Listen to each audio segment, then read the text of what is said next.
Welcome to the 90th edition of Make Pro Wrestling Majestic Again. I am Tiger Height. And even though we haven't figured out who the champion is right now, I am Peanut Gallery. We have not. So, this is a special Saturday episode. We're recording this on Saturday, right after the Royal Rumble. Peanut Gallery, what are we talking about for Heckling? Well, we're going to talk about, is AEW a cult? And quite frankly, are we talking about, is the AEW fan base a cult? And I'm going to say that they're not a cult. I'm going to disagree with you on that, but I want your evidence for the contrary because you're the one who made the claim. Right. So, AEW. What I was looking for when I was looking for whether or not the AEW fan base is a cult is the BITE model. BITE model is the behavior control, the information control, the emotional control, and the whatever the T is control. I can't remember the T. But anyways, the telecommunications control, I think, is what the T is. So where it's the physical media that leads to the control, because the emotional and the physical control can happen outside of the media. Right. Where let me destroy. So as an example of a cult that we're talking about maybe like MAGA or ironically or the Nazis. Right. That is a cult of. There's a big difference between a cult and a cult of personality. Right. So the reason that I don't think that something like AEW is considered a cult is because someone like Tony Khan did not perpetuate it to exist. They are unintentionally a cult. They are a cult of personality. Hold on. But again, a cult of personality means that someone has intentionally created a cult. I don't think Tony Khan is in the business of making a cult. A cult of personality, within of its definition, is less than a cult. But it has to be intentional. No, it doesn't. Yeah, it does. Where within the cult of personality is intentional of a cult of personality, there is nothing there. But the point is that if you're not intentionally trying to create a cult, you're a cult of personality. No, it's not. Yes, it is. No, a cult of personality is an intentional action. Based on criterion of actual, like, philosophers and shit. Yeah. Are you sure? Are you positive? Yep, absolutely. Okay. I'm going to let you lay it out. So anyways, Tony Khan is not out there to create a cult personality. No, absolutely not. But I think that the fans have intentionally created themselves to become a cult of personality. So it's weird. Tony Khan is like the unwitting victim of this cult that he is that maybe he's not trying to perpetuate. But let's look at a couple of things that people are looking at when it comes to what constitutes their cult. So the first one is the ratings.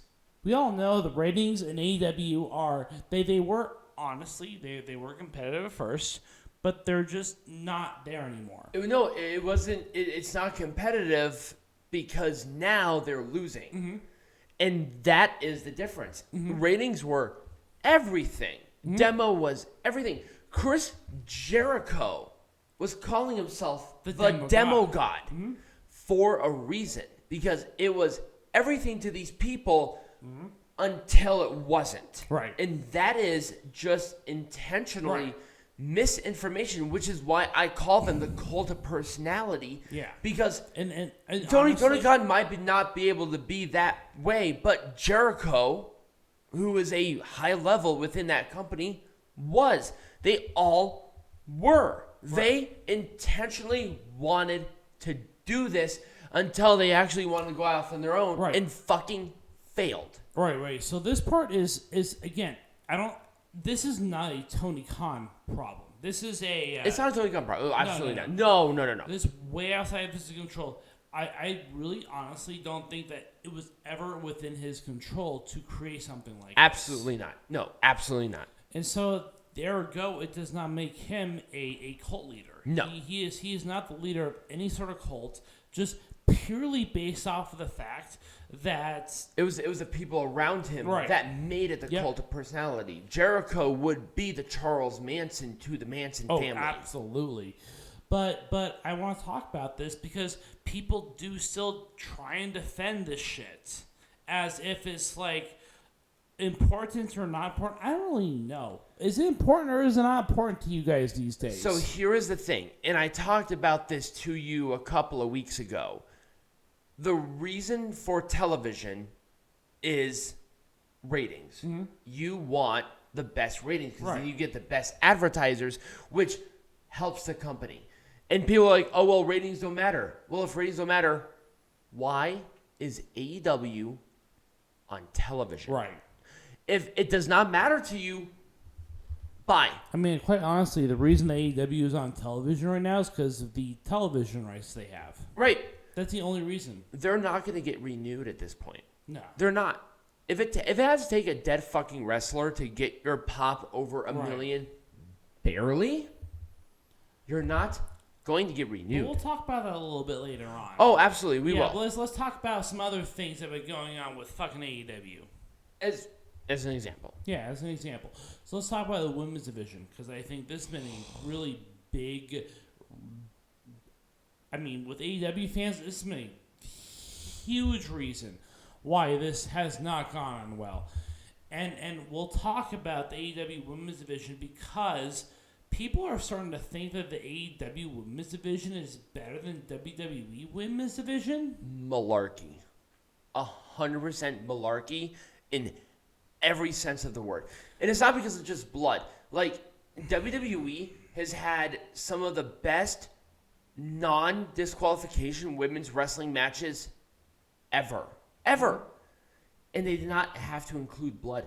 Becky Lynch and Charlotte Flair, last woman standing at Evolution, bar none, was one of the best non-disqualification women's matches I have seen. Period. But they're like, oh, buckets of blood, that's the thing. No. Blood is not a story. Blood helps a story. Right. So well, let's talk about this a little bit more because I think this has been a pretty big theme across AEW for the longest time about their women's division because I have always hated the women's division. It never has been good. Never. But I don't know. I'm kind of torn. What's your opinion on women's division these days? So here's what my thought is. If you're going to have women in a street fight, let them have that. Blood is most certainly a possibility, and that's going to happen. Right. But, once again, the issue is not women bleeding. It is blood as a tool, where blood should not be the only thing that drives the hardcore match. It should be like, oh, it just happened, instead of that is the story. That's the difference. And the issue is that they want to say, oh, women can bleed just as much as the guys. Like, when? It's like, oh. And why does it matter? People compare this to Right. Eddie Guerrero and John Cena back 10 years ago. Culture has changed since then. Women bleeding in a hardcore match should not be unexpected or whatever. Right. You know what? In fact, I welcome more of that hardcore style with women's wrestling. Yeah. You know why? Because it adds complexity to a feud that was, I would not necessarily say restricted back in the day, but heavily discouraged. Right. But having this as being the leading factor to a feud is ridiculous. And guess what? The women's division within AEW, and I'll talk about this when we talk about my soapbox, is instrumental. You know why? Because the best is subjective, where numbers is objective. And there's no bones about it there. Wrestle cringe. Best is subjective. It's like McDonald's. Like, oh, McDonald's the best restaurant. They're not. Right. They're the most successful restaurant. Right. They're not the best Right. restaurant. And that's the difference here. I'm okay with this given the right principle. Right. So let's move on and talk about some other issues that they've had with like the whole thing with. We got to talk about this because I don't think that the whole thing with Jay Briscoe was justified. There was no justification for The Warner Brothers thing has been proven. It's actually been proven to be false. to be false. 100%. It has been proven to be false. Yep, 100%. So, if this is the only way that AEW can get fans to tune in, then what will it take for other people to tune in? I mean, come on, people. When was the last time that I'm not blaming AEW because that'd be ridiculous. But how long was it between the last death of an active pro wrestler in WWE between the last one who's died under their contract? It was 10 years. Where AEW has been around barely for 3, and we've had 2. That's not a good. I mean, the point is that we're not trying to point out the fact that more AEW wrestlers have died. But what we're trying to point out is AEW is a young promotion. The people that are there now, most likely are going to die at some point. But what about how they're going to interact with the crowds and everything? It's like the whole thing with Mark Briscoe was just kind of weird. Like, it came out of nowhere. Mm-hmm. Like, even with Brody Lee, it came out of nowhere. Where within their right to do a tribute show is different than anybody else doing a tribute show to the same thing. It's like, oh, what about Chris Benoit? They did not know the entire definition of the Chris Benoit tragedy until after Raw happened. There's a difference there. Should they have waited? I think they should have. But they just did not know. Right. And they had a whole show about it where a lot of it was predicated on a funeral. Because that was the death of the Vince McMahon or the Mr. McMahon character. Right. They had to do something. It was a rock and a hard place. And don't try to even remotely compare this to Owen. Owen was very different. Owen was death literally as the show happened. I wouldn't even know what I would have done if I was Vince McMahon. I think what they did on Dynamite after the fact, and I'll talk about that when I'm on my soapbox, I think they did it right. But the whole, once again, wrestling journalism is nothing. It's absolutely nothing. But again, let's talk about some wrestling journalism, because I think that these people have got a point in terms of. We'll talk about it here in a minute. But yeah, let's talk about the journalism. I mean, I've said this last week, where these individuals who are a part of this IWC, they have a voice now. And it's not like a insignificant whatever Fox News voice. This is kind of like the NBC of fucking wrestling here. I hate saying this, but Fox News is not insignificant. But the point that I'm trying to say is that they've got a pretty significant voice in terms of within the IWC. Yeah. And here's the issue is that we have seen within the last month of very significant stories that have been proven hoaxes or not true. Right. And not just 3 times. It's been 4 or 5 times. Right. Where Alexa Bliss has mentioned this little asswipe and his little puppet for saying, oh, she has too much makeup on. Right. Who cares? Or what about the Dragon Gate hoax? Was that a hoax? Why wasn't there any coverage? Or what about WWE in Saudi Arabia? Has any one of these fucking journalists apologized for the egregious misinformation? Misinformation. The answer is no. Of course they don't. And you see, these are the people that are spearheading the death of AEW. Yeah. 100%. I mean, yeah.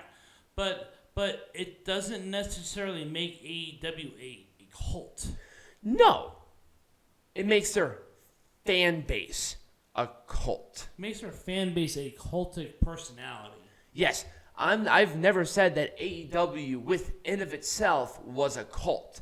I'm saying that their fan base shows a lot of characteristics to not only the cult of personality, but to the bite model to a T. What about their weirdly undying support of the Jacksonville Jaguars because they feel like they had to? But let's talk about another thing, a video game that they have never ever given released. an absolute shit about. Yeah.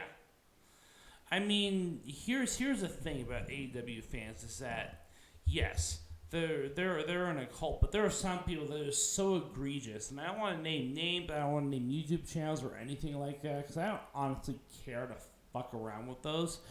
But there are legitimate concerns that I have about people who are so obsessed with AEW that they want to buy into this narrative.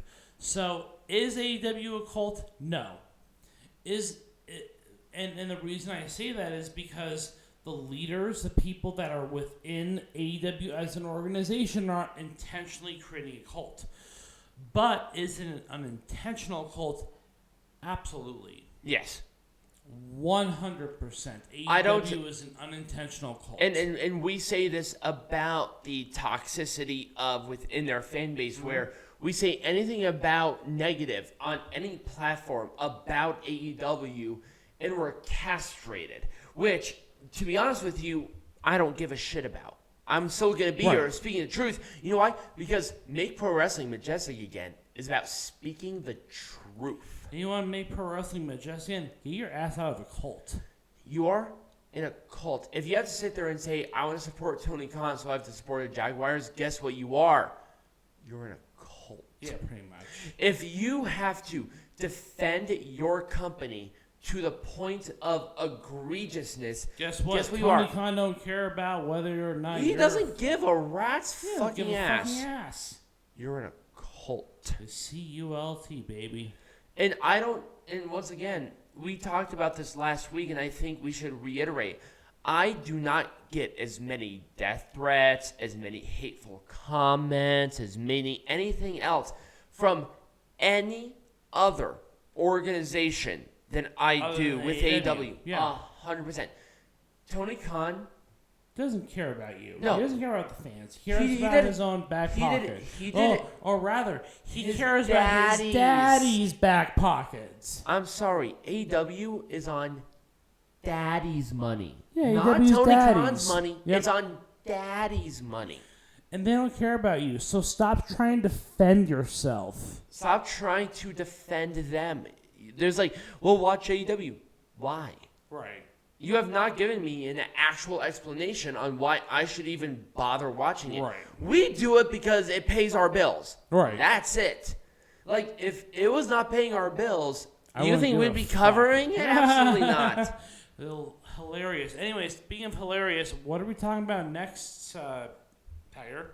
So, what we're going to be talking about... Soapbox time. Yeah, we're going to talk about soapbox time, and I'll make it quick.